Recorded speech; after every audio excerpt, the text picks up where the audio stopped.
Clearly, the AU Bank was the stock of the day and the newsmaker of the day as well. So it rallied 17% in one single day on the back of the announcement that Sanjay Agarwal has been reappointed by RBI as MD and CEO for the next 3 years. And that was one trigger which the investors were watching out for very, very closely. In fact, within the financial, this is the year when they are going to see a lot of such announcements to track. The next to track would be City Union Bank's, Kamakodi's appointment, which will come up for renewal on May 1st. So that's something to track. And also by end of the year, you'll see about Uday Kotak's reappointment as well. So basically, a new CEO in Kotak Bank. So that's something to track within the financial. So I was just looking at, both AU Bank, which got an extension today, and the fact that, last month, we saw the reappointment of Sumant Katpalia as the MD and CEO of IndusInd Bank, though he got for only 2 years versus the board expectation of board had asked for 3 years. So let me just run through the journey of both AU and IndusInd Bank since they've been taken over. So look at AU Small Finance Bank first. As I said, the news is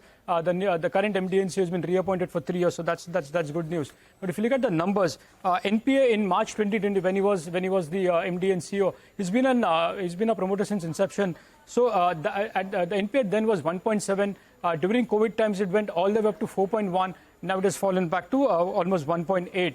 Even in terms of strength, the company's strength has gone from just 5,000 employees to more than 30,000 employees now. And the independent board, is largely been controlled. And there are some 8 independent directors on the board as well. So it's fairly independent as far as the board is concerned. Even the liability franchise has done very well in the last couple of years. So from 26,000, it has gone all the way to 70,000. And even the CASA has improved for AU Bank from 14% to 38%. So all the metrics look very good as far as the numbers are concerned over the last couple of years.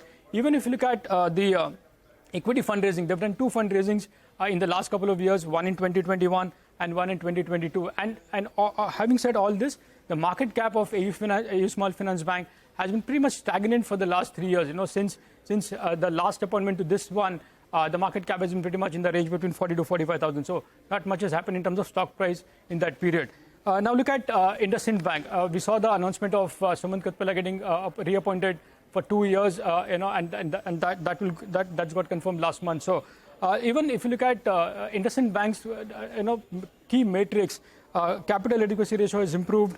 Credit growth has improved. If you look at the ROA, that was negative. That's come to positive now, 1.87%. ROA has improved to almost 15.2%. And even IndusInd Bank in the last couple of years have done 3 or 4 fundraising, 2 equity fundraisings, as well as a couple of debt funding as well.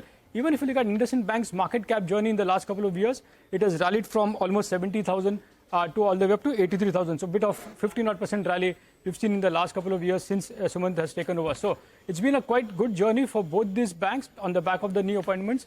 But if you look at, the good part is age is in the favor for both these CEOs. Sumant is just 60 years old, and for Sanjay Agarwal in AU Bank is just 52-year-old. So age is going to be in their favor. And if these extensions continue, you might see further re-rating in these stocks. The fact that they've relatively underperformed, there is a scope, and this is what a lot of investors are going to like, the fact that there is extension and ages on the side for them to continue for more years. So that's something to track both in AU Small Finance as well as in IndusInd Bank. Nimesh, if you remember, in AU's case,